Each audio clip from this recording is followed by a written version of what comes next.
جامعہ اہل حدیث لاہور پاکستان میں علوم دینیہ کی تعلیم و ترویج کا مرکز۔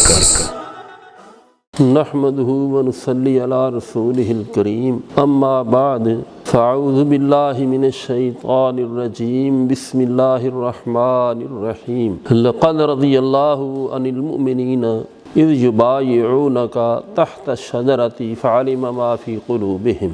سامعین کرام، گزشتہ لیکچر میں آپ صحابی کی تعریف سماعت فرمائی تھی، تو آج ہم صحابہ کرام کی سیرت پر فردن گفتگو کا آغاز کر رہے ہیں۔ میں سب سے پہلے آپ سے ملتمس ہوں کہ آپ دعا کریں کہ اللہ تعالی ہمیں اس کاز میں کامیابی عطا فرمائے۔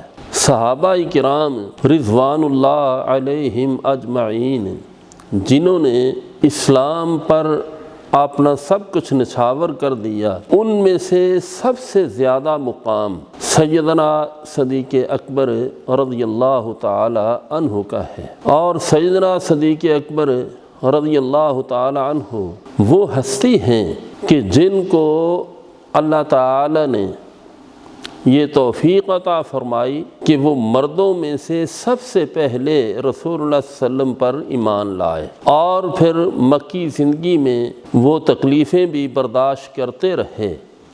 بڑی بڑی آزمائشیں آئیں، ہر آزمائش کو انہوں نے قبول کیا، لیکن رسول اللہ صلی اللہ علیہ وآلہ وسلم کا ساتھ نہیں چھوڑا۔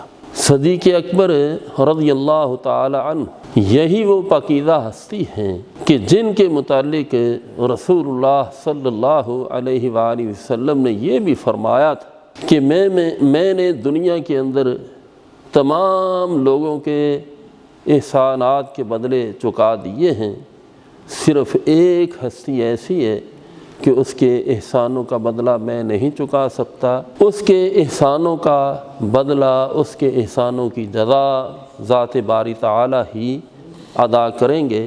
وہ ہستی جن کے بارے میں آپ نے یہ فرمایا تھا وہ سیدنا ابو بکر صدیق رضی اللہ تعالی عنہ ہیں۔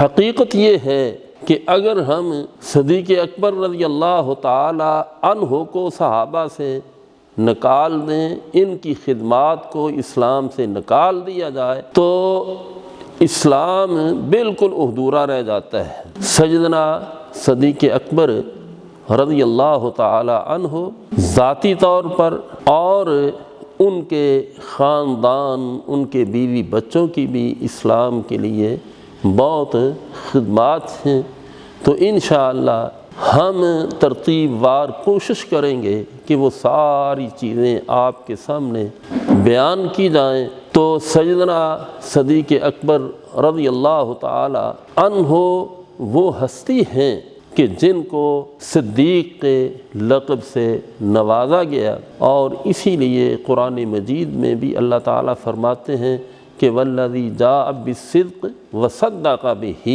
کہ جاء بالصدق رسول اللہ صلی اللہ علیہ وسلم سچائی کو، اسلام کو لے کر آئے، وصدق بہ، اور سب سے پہلے جنہوں نے تصدیق کی وہ صدیق اکبر رضی اللہ تعالی عنہ تھے، اور ان کے متقی ہونے کی اللہ تعالیٰ نے گواہی دی ہے۔ میری دعا ہے کہ اللہ تعالیٰ ہمیں صحابہ کا احترام کرنے کی توفیق عطا فرمائے۔